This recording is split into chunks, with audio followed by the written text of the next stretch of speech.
Hey folks, this is Matt once again, coming back with pretty much my final review in this little Indiana Jones marathon, where I reviewed the first 4 films and then I did a review of the Blu-ray set.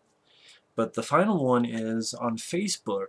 As I was reviewing the Indiana Jones films, a very, very nice guy named Matt, not sure if he wants me to say his last name, so I'll say S, Matt S, sent me a message on Facebook saying, "Hey Matt, have you ever heard of this thing called Raiders the if I can say it right, adaptation, where a bunch of 11-year-olds got together in 1982 to do a shot-for-shot remake of Raiders of the Lost Ark, and there was a documentary made about them."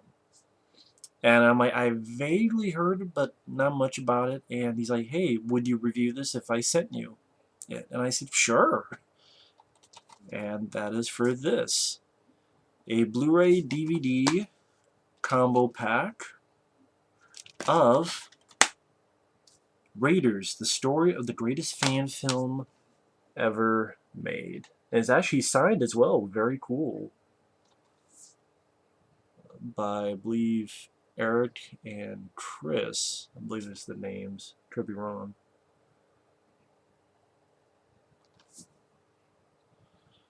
Because those are the two big guys behind it. And as it says, a movie for anyone who has ever dreamed big, been knocked down, and dared to dream again. The playlist. A Valentine to movies, to being a kid, and to not being told what you can and can't do. Flavor Wire. And it's a 90-some minute documentary detailing the ups and downs of these kids who spent their childhood making a shot-for-shot remake of Raiders of the Lost Ark in 1982. They were 10, 11 years old. They were in Mississippi. And for 7 summers, every summer, and like the first summer, they just did like pre-production. And then the next summer, they shot stuff. And a lot of stuff they shot didn't work. And then they had to go back and reshoot stuff. But yeah, they spent 7 summers. So it's detailing that story amidst decades later. I believe it was in 2014. This guy here in the middle who played Indiana Jones, he was also the producer. He's the guy who thought of the idea when he was, again, like 10, 11 years old. And then this guy who played Belloc, he's the director. And they were best of friends, and they've had ups and downs in their relationship, which is detailed here. But together they've rejoined, and there's one scene they never got to shoot, and that was the big airplane scene with the fist fight and stuff blowing up, and it's just they couldn't do that as kids. And there was a third guy among this group who's like, "Well, why don't you just do it in miniatures?" I don't know about that. Because even though they were 11 years old, they wanted to make the best film they could. And it's mixed with these guys reunited to film this big scene to sort of finish their adaptation, as well as their sort of ups and downs journey through that. Now, John Rhys-Davies, he's in it for a little bit to do narration at points, which is very cool. You have a few people like Eli Roth, and, Eli Roth, I give the guy crap because I'm not a fan of his movies, but I will say he does seem like a guy who does love films, who loves deep culture, and he was a big help to these guys for making these guys known, which I'll get to. So I give Eli Roth credit there. I'm not a big fan of his movies. I like the third act of Hostel, but then Hostel 2 ruined that. Cabin Fever, there's some ideas, and then they remade it. And I don't know. I'm not the biggest fan of his films, but again, I will say at least deep culture-wise, he does seem like he has a passion for it. So at least there's that. But Harry Knowles from Ain't It Cool News, and then a guy who wrote a book called Ready Player One, which, really enough, Steven Spielberg is directing the adaptation of that. And where are I going first? It's a really interesting story. I really enjoyed it for that. It's a really cool story about how these kids, like getting the boulder, the famous boulder at one time, and they show a little bit of a behind the scenes from back in the day, and it would look like pretty much a big spool with cables on it behind them, and it's like that doesn't look good, so they got like foam. I forget, it was like foam latex. It was something like that to actually make it look, because they wanted to make it look good. And they show bits and pieces, but my one gripe with this is they don't have the full adaptation available to watch. But actually, this made me so curious. I actually bought a copy. I bought a copy from their website, and they should be coming soon. Because I'm like, you know what, these guys, I was really impressed. It was really blown away, and I'm like, these guys deserve. There's a lot of heart to this. There's a lot of heart to it. I think that's what really made me enjoy it most of all. It made me want to go buy and give my money to these guys, and get the adaptation with the new scene included in, and this should be coming in a few days or so. But it goes from the back in the day when they're just having fun, and they did dangerous stuff like the truck chase they did. This guy is actually underneath the truck, and at this point throughout the summers, he was probably like 15, 16 years old at this point. He's literally being dragged behind the truck, and it was a truck that had no engine. So in order to put the brakes, they had to literally like pull a rope. It either was being pulled or being pushed because there was like no motor in it, and all this stuff they went through, like putting real gasoline and fire on them. They tell a story about how, Belloc at the end of Raiders gets his head blown up, and they wanted to make a mold where a guy, he forgot to put Vaseline and he used a certain thing that usually you're not supposed to, so it got stuck on the guy's face. It was actually this guy's face, the director who's playing Belloc, and it was stuck and had to go to hospital, and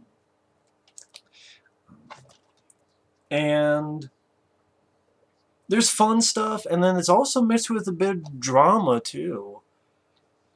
Where like in the I guess when the time they're doing it currently, 2014, when they're trying to film this, the director, he's also working for a AAA video game publisher.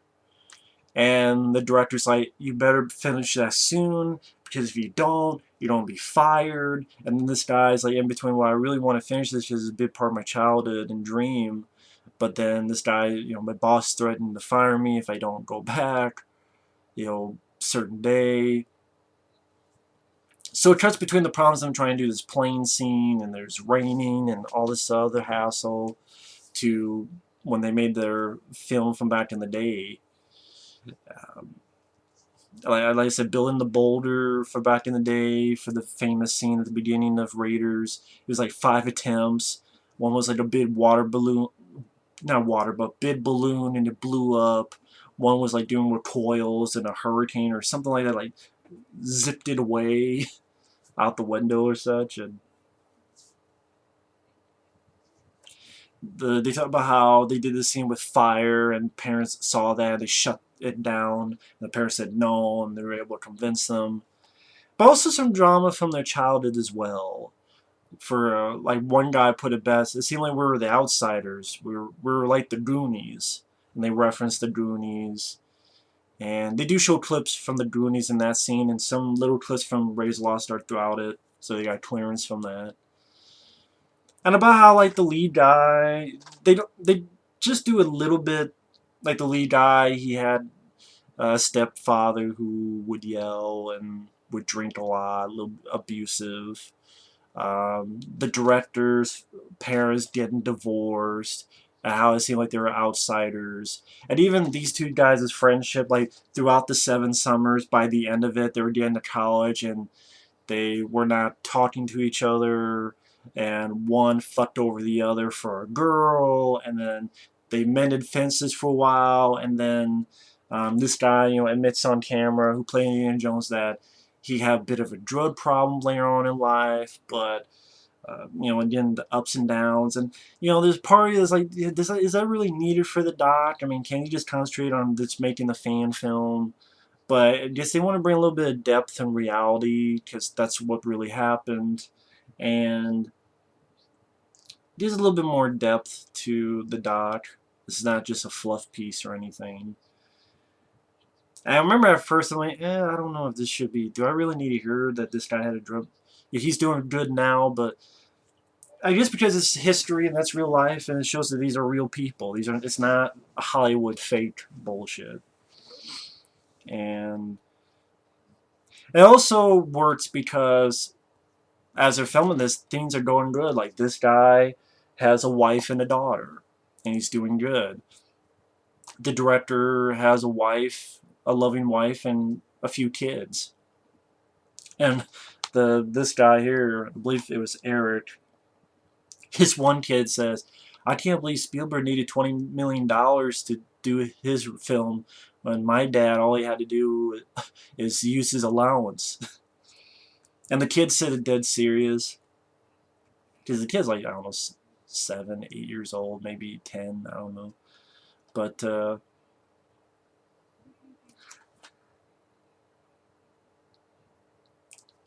it's a really good documentary. It has a lot of heart to it, a lot of fun stories about it, and about how the film was discovered, how it was, filmed, it was put away on VHS, and then one guy, hey, can I see a copy of that? And, Eric, the director, copied it for his friend, and I believe that guy somehow knew Eli Roth, and Eli Roth was told about this. He's like, let me get a copy.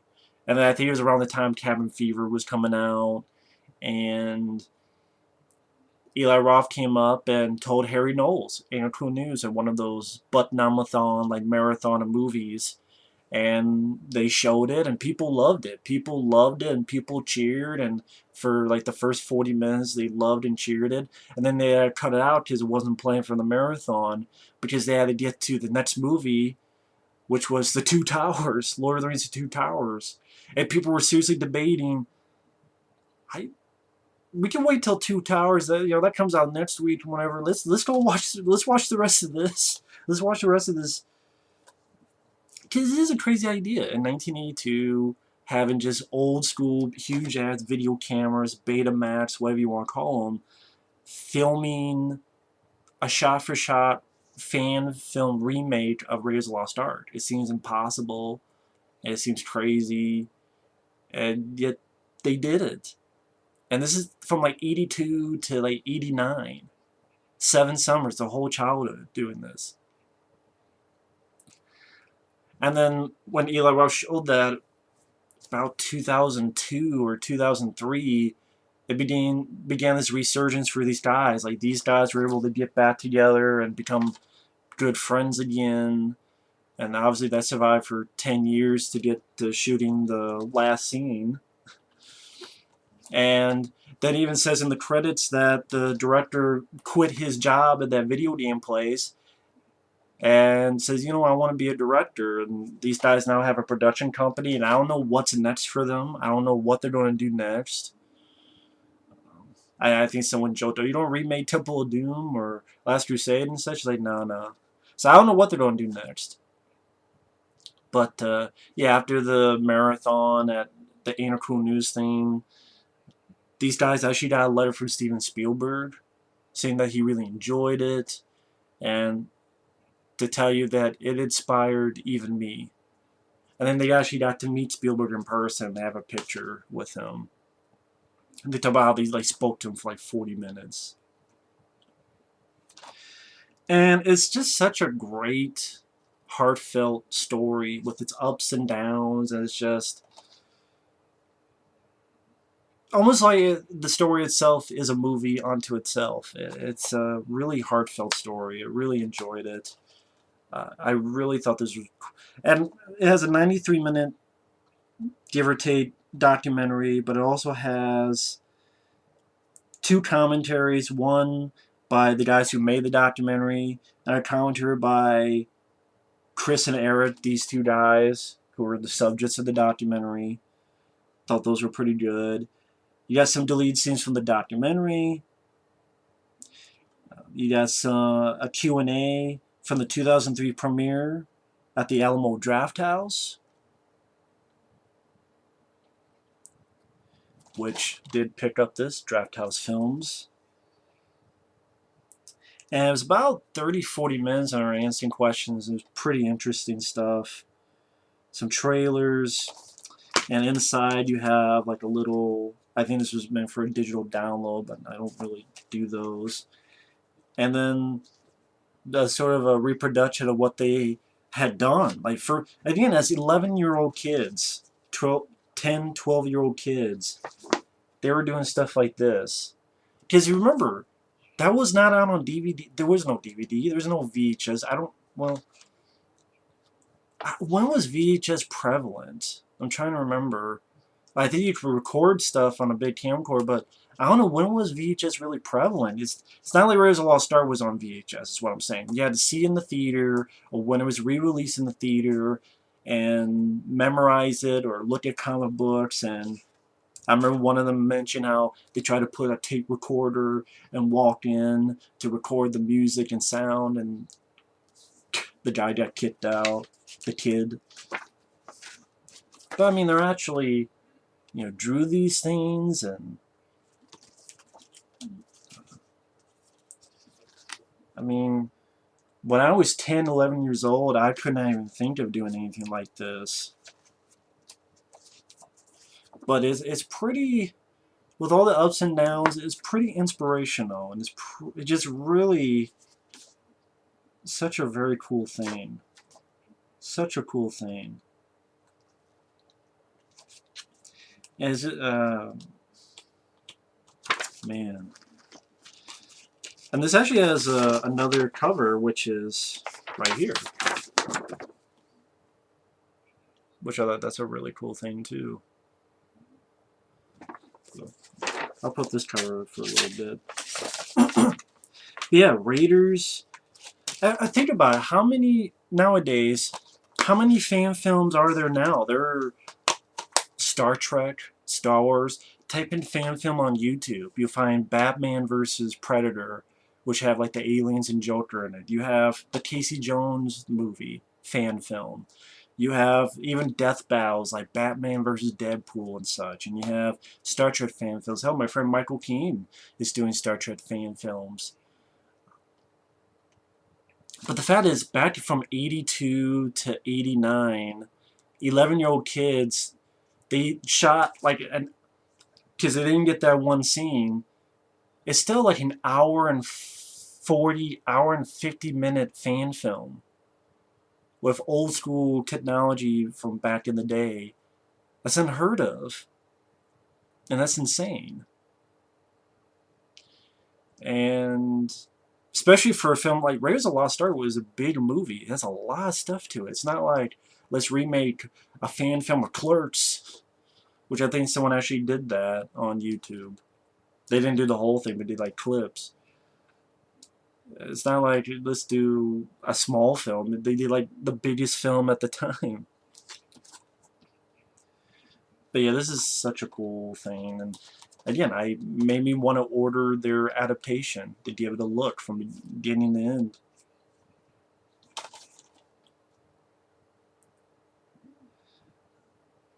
Yeah, I don't know what else I could say. So read the back here. After Steven Spielberg's Raiders of the Lost Ark was released 35 years ago, three 11-year-old boys from Mississippi set out on what would become a 7-year-long labor of love and tribute to their favorite film, a faithful shot-for-shot adaptation of the defining action-adventure film.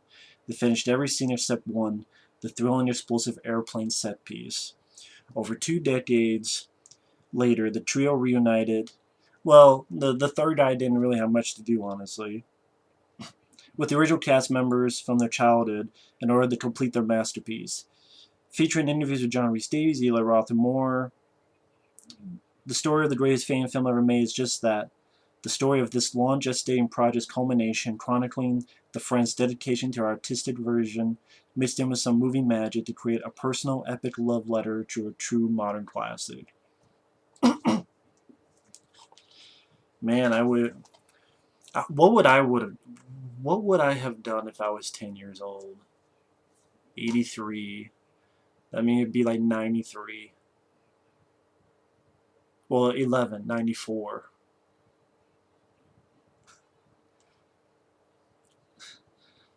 I just think about that movie now. That was released in 93.